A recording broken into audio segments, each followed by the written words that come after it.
अस्सलाम वालेकुम। I hope सब खैरियत से होंगे कि आप भी ओजड़ी की मखसूस बू की वजह से इसे घर में बनाने से घबराते हैं। तो आज की ये रेसिपी आपके लिए है। मैं आपको बताऊंगी कि ऐसा तरीका जिससे ओजड़ी ना सिर्फ बिल्कुल साफ होगी बल्कि इतनी मज़ेदार और खुशबूदार बनेगी कि खाने वाले उंगलियां चाटते रह जाएंगे। अगर आप ओजड़ी के शौकीन हैं तो वीडियो को आखिर तक जरूर देखिएगा। सबसे पहले जी हम ओजड़ी को अच्छी तरह से साफ करेंगे। ओजड़ी की सफाई और इसकी रेसिपी का जो सबसे अहम मरला है, हमने ओजड़ी पर सिरका लगाकर कुछ देर पानी में भिगो देना है। ठीक है, सिरका ओजड़ी की बू को खत्म करेगा। इसे साफ करने में भी बहुत मदद देगा क्योंकि 10 मिनट के लिए जब आप रख देंगे तो इसके ऊपर एक पतली सी अंदर की तरफ लेयर होती है, वो मतलब नरम हो जाती है और उसको उतारने में बड़ी आसानी हो जाती है। तो आपने बस उसको आराम से साफ कर लेना है और जब झिली मुकम्मल तौर पर उतर जाए तो ओजड़ी को अपने पसंद के मुताबिक छोटे छोटे आप टुकड़ों में काट लें। अब एक मरतबा फिर इसे साफ पानी से अच्छी तरह से वॉश करें। पानी को मुकम्मल तौर पर निथाड़ लें ताकि ओजड़ी के अंदर मौजूद इजाफी पानी और बू खत्म हो जाए। जितनी अच्छी सफाई होगी उतना ही बेहतरीन टेस्ट आएगा। अब चलते हैं जी रेसिपी की तरफ। एक प्रेशर कुकर लें, इसमें साफ की हुई ओजड़ी शामिल कर दें। इसके बाद 2 दरमियाने साइज के कटे हुए प्याज और 2 दरमियाने साइज के जी टमाटर काट कर शामिल कर दें और चंद साबित हरी मिर्चें शामिल करें जो जायके को मजीद बेहतर बनाएंगी और जितना आपको टेस्ट पसंद हो। अब एक बड़ा चम्मच हमने लहसुन अदरक का पेस्ट शामिल करना है। साथ ही इसके नमक, लाल मिर्च, हल्दी पाउडर और खुश्क धनिया शामिल कर देंगे। खुशबू और जायके को मजीद बढ़ाने के लिए एक बड़ी इलायची, एक दालचीनी का टुकड़ा और 4 से 5 साबित काली मिर्चें भी शामिल करें जो मसाले और ओजड़ी की बू को ख़त्म करती हैं। और जी तमाम मसालों को हमने अच्छी तरह से मिक्स कर लेना है ताकि हर टुकड़े पर मसाला अच्छी तरह लग जाए। इसके बाद हम तकरीबन 2 गिलास पानी के इसमें शामिल करेंगे। तमाम चीज़ों को एक बार फिर अच्छी तरह से मिक्स करें और कुकर का ढक्कन बंद कर दें। दरमियानी आंच पर पकाएं और जब कुकर की सीटी बजना शुरू हो जाए तो इसके बाद तकरीबन 20 मिनट तक इसको पकने देना है। 20 मिनट बाद हमने कुकर को खोला तो माशाल्लाह ओजड़ी अच्छी तरह गल चुकी थी। अभी इसमें थोड़ा सा पानी मौजूद है और यही वो मरहला है जहां इसका असल जो है टेस्ट डेवलप होना है।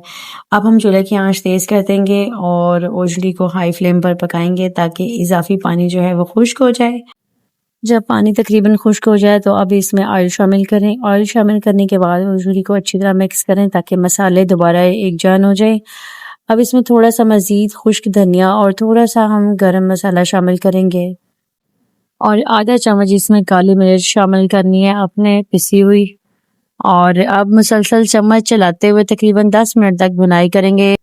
अब आप देखेंगे इस भुनाई के दौरान मसाले का जो है वो रंग चेंज होना शुरू हो जाएगा और इस वक्त आपके किचन में ऐसी खुशबू फैल जाएगी कि सब लोग पूछेंगे आज क्या खास बन रहा है। जो इसकी बुनाई है यही इसके टेस्ट को जो है ना डेवलप करेगी। तो हमने बुनाई करते वक्त इसकी आंच तेज रखनी है, चम्मच हिलाते रहना है ताकि टमाटर या जो भी मसाले हैं इसमें वो अच्छी तरह से मिक्स हो जाएं, कुछ भी बाकी नजर ना आए। इसमें हमने इस तरह से इसको मसालेदार और मजेदार बनाना है।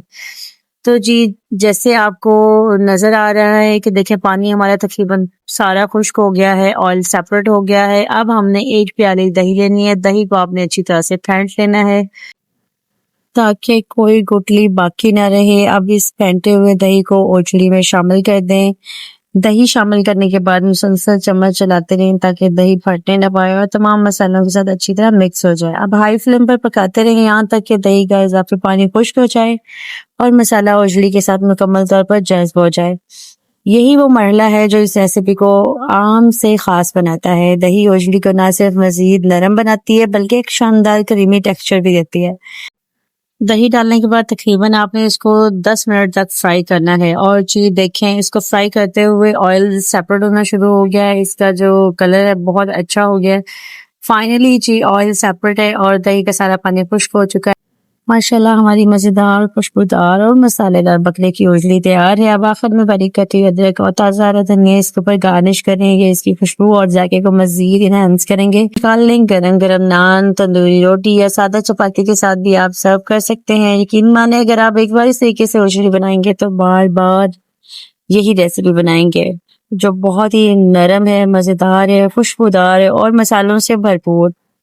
अगर आपको मेरी ये रेसिपी पसंद आई हो तो वीडियो को लाइक करने, अपने दोस्तों और फैमिली के साथ जरूर शेयर करिएगा। चैनल पर न्यू हैं तो इसको सब्सक्राइब करना मत भूलिएगा। अल्लाह ताला आप सबको खुश रखे, अपनी दुआओं में याद रखिएगा। मिलते हैं नई रेसिपी के साथ अपनी राय कमेंट बॉक्स में मुझे ज़रूर दिया करें।